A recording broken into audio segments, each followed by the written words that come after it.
this is for Asam Munir as well ਕਿ ਜਿਹੜੇ ਹਾਲਾਤ ਹੁਣ ਬਣੇ ਆ ਜਾਂ ਜਿਹੜੇ ਬਣਾ ਰਹੇ ਹੋ ਤੁਸੀਂ it's not feasible for you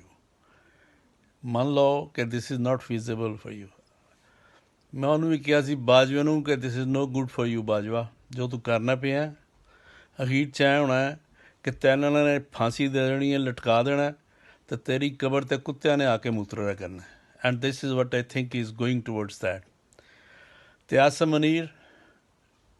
ਹਾਫਜ਼ ਆਦਮੀ ਹੈ ਯਾਰ ਤੂੰ ਮੇਰੇ ਖਿਆਲ 'ਚ ਪਲੀਜ਼ ਲਿਸਨ ਨਾ ਐਸੀਆਂ ਗੱਲਾਂ ਕਰ ਇਹ ਮੁਨਾਫਿਕਾਂ ਵਾਲੀਆਂ ਗੱਲਾਂ ਚੰਗੀਆਂ ਨਹੀਂ ਹੁੰਦੀਆਂ ਜਿਹੜੀਆਂ ਤੂੰ ਕੰਮ ਕਰਨਾ ਪਿਆ ਨਾ ਇਮਰਾਨ ਖਾਨ ਨੂੰ ਫੜ ਲਓ ਡੂ ਯੂ ਕੰਪਰੀਹੈਂਡ ਕਿ ਜਦੋਂ ਇਹਨੂੰ ਤੂੰ ਫੜ ਲਿਆ ਤਾਂ ਕੀ ਹੋਣਾ ਸਭ ਕੁਝ ਖਤਮ ਹੋ ਜਾਣਾ ਇਹ ਜੋ ਤੁਹਾਡੇ ਦਿਮਾਗ 'ਚ ਗੱਲਾਂ ਬਣਦੀਆਂ ਪਈਆਂ ਨਾ ਆਉਂ ਕਰ ਲੱਗੇ ਅਤੇ ਆਉਂ ਕਰ ਲੱਗੇ ਇਹ ਇੱਕ ਸਟੋਰੀਆਂ ਜਿਹੜੀਆਂ ਤੁਸੀਂ ਬਣਾਉਂਦੇ ਪਏ ਡਰੀਮ ਹੈਗੇ ਤੁਹਾਡੇ ਇਸ ਮੁਲਕ ਦੇ ਵਿੱਚ ਇਹ ਜਿਹੜੀ ਕੌਮ ਹੈ ਨਾ ਤੇਰੇ ਸਾਹਮਣੇ ਇਹਨਾਂ ਨੇ ਕੋਈ ਨਹੀਂ ਛੱਡਣਾ ਬੰਦਾ ਇਹ ਸਾਰਿਆਂ ਨੂੰ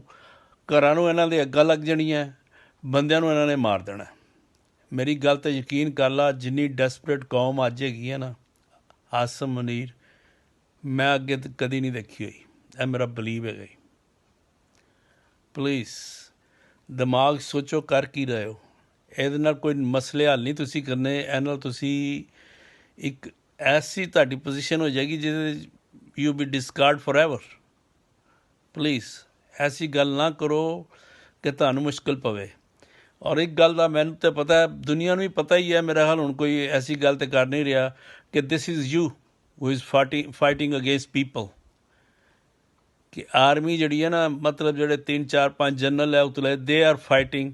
with the people of Pakistan ਅਤੇ ਪਾਕਿਸਤਾਨ 22 ਕਰੋੜ ਦੇ ਜਣੇ ਹੈ ਪਲੀਜ਼ ਨਾ ਇਹਨਾਂ ਨੂੰ ਸਾਹਮਣੇ ਖੜਾ ਕਰੋ ਕਿ ਇਹ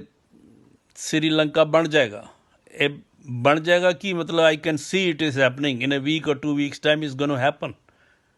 ਇਹ ਜੋ ਹਾਲਾਤ ਜਾਂਦੇ ਪਏ ਨਾ ਇਟ ਟੂਵਰਡਸ ਦੈਟ ਹਰ ਸਟੈਪ ਜਿਹੜਾ ਹੈ ਇੱਕ ਉੱਧਰ ਵੱਲ ਲੈ ਕੇ ਜਾ ਰਹੇ ਹੋ ਤੁਸੀਂ ਇਮਰਾਨ ਖਾਨ ਨੂੰ ਤੁਸੀਂ ਇਸ ਤਰ੍ਹਾਂ ਕੀ ਕਰ ਲਓਗੇ ਫੜ ਲਓਗੇ ਉਹਦੀ ਹੋਰ ਵੱਧ ਜਾਏਗੀ ਉਹ ਹੋਰ ਜਿੱਤਣ ਦੇ ਕਰੀਬ ਹੋ ਜਾਏਗਾ ਉਹ ਹੋਰ ਵਿਨਿੰਗ ਪੋਜੀਸ਼ਨ 'ਚ ਆ ਜਾਏਗਾ ਬੈਠ ਕੇ ਉਹਨਾਂ ਗੱਲ ਗੁਲ ਕਰ ਲਓ try to talk to him ਯਾਰ 22ਵੇਂ ਗ੍ਰੇਡ ਦਾ ਤੂੰ ਅਫਸਰ ਹੈਗਾ ਦਿਮਾਗ ਤੂੰ ਇਹ ਸੋਚਣਾ ਮੈਂ ਬੜਾ ਕਿੰਗ ਕੌਂਗ ਕੀ ਮਤਲਬ ਕੀ ਹੈ 22ਵੇਂ ਗ੍ਰੇਡ ਦਾ ਅਫਸਰ ਕੀ ਉਹਦੀ ਪੋਜੀਸ਼ਨ ਕੀ ਹੁੰਦੀ ਹੈ ਥਿੰਕ ਓਵਰ ਇਟ ਉਹਨੇ 22 ਕਰੋੜ ਲੋਕਾਂ ਕੋਲੋਂ ਵੋਟ ਲੈ ਕੇ ਉੱਤੇ